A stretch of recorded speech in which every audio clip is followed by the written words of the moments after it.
Attention, aujourd'hui on va voir les horreurs du passé. Ouh. Comme vous pouvez le voir, j'ai ressorti tous mes vieux dessins. La plupart datent de quand j'étais au collège ou au lycée, donc ça fait au minimum 15 ans. Ils sont vieux, ils sont moches, et on va en sélectionner un pour le refaire. Tout ce que vous voyez là, ça date plutôt du lycée. Je commençais seulement à avoir des personnages que je créais moi-même, je faisais plus tellement du fanart, je faisais beaucoup plus de... Enfin, c'était pas vraiment du fanart que je faisais non plus quand j'étais au collège, hein, c'était plus de la reproduction d'images que j'aimais bien. Et du coup c'est plutôt dans cette phase-là qu'on va sûrement prendre le dessin à redessiner.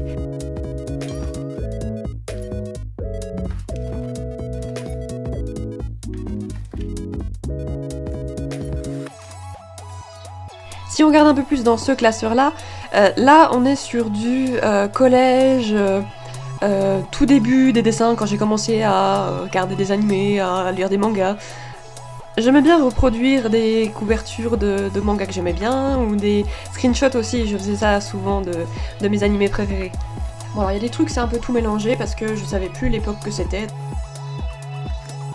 Du coup, j'avais sélectionné 3-4 dessins que j'avais postés en story sur Instagram et aussi sur TikTok. Et du coup, je vous ai demandé lequel vous voudriez me voir redessiner.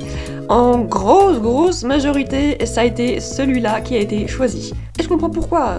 Je dois avouer qu'au niveau de la composition, il est pas trop dégueulasse pour une fois. C'est une période où je commençais seulement à faire des dessins originaux, à concevoir mes propres personnages aussi, à essayer de dessiner des fonds aussi, c'est quelque chose que je faisais jamais avant, vous avez dû le voir avec tout le dessin que je viens de montrer. Sur ce plan-là, ça n'a pas beaucoup changé, hein. Je suis toujours aussi nulle pour dessiner des fonds. Mais voilà, on va donc partir de ce dessin-là, qui a, je crois, une quinzaine d'années, et on va essayer de faire quelque chose d'un peu sympa avec ça.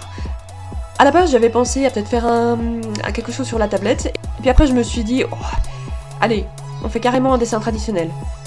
Je suis donc partie sur une aquarelle. Alors j'étais un petit peu rouillée, hein, parce que ça fait un bout de temps que j'avais pas fait d'aquarelle. Mais bref. Donc en général, je commence par un petit croquis vite fait. Quelque chose de pas trop appuyé pour qu'on voit pas les traits après en dessous. Je sais qu'il y en a qui utilisent d'autres couleurs justement pour pas qu'on les voit. Moi j'aime bien faire des petits croquis, je suis très à l'aise avec un critérium. Donc en général, c'est ce que j'utilise.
Et une fois que ça c'est fait, je passe à la couleur. Pour ce qui est du matériel, alors je sais plus la marque de ma palette de couleurs.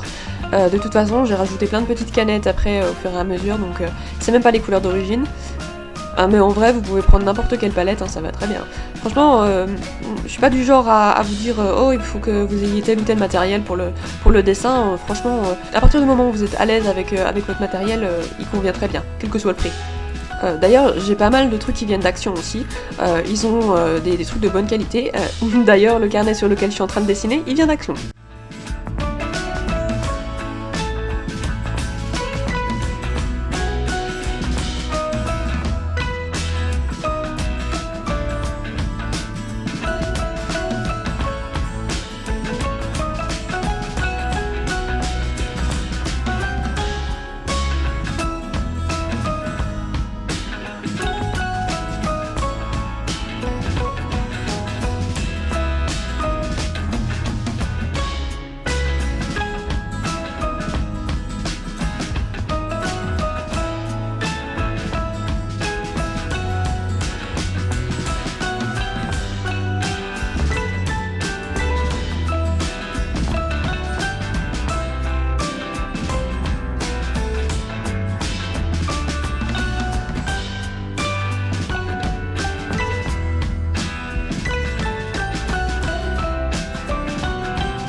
Le seul truc que j'ai qui coûte un peu cher, c'est ça.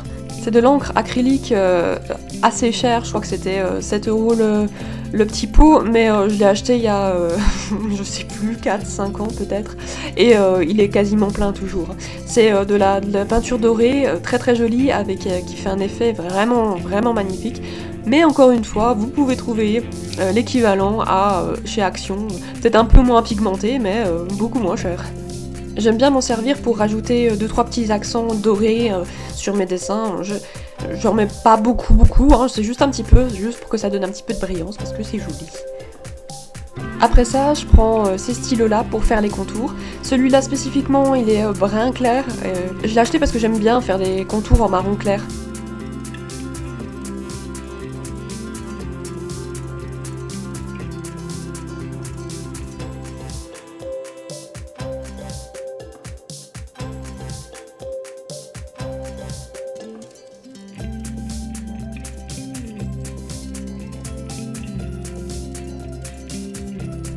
Et voilà donc le résultat final. J'aime bien cette nouvelle version que je trouve plus mignonne et plus douce que la version précédente. Est-ce que mon style a beaucoup changé entre les deux?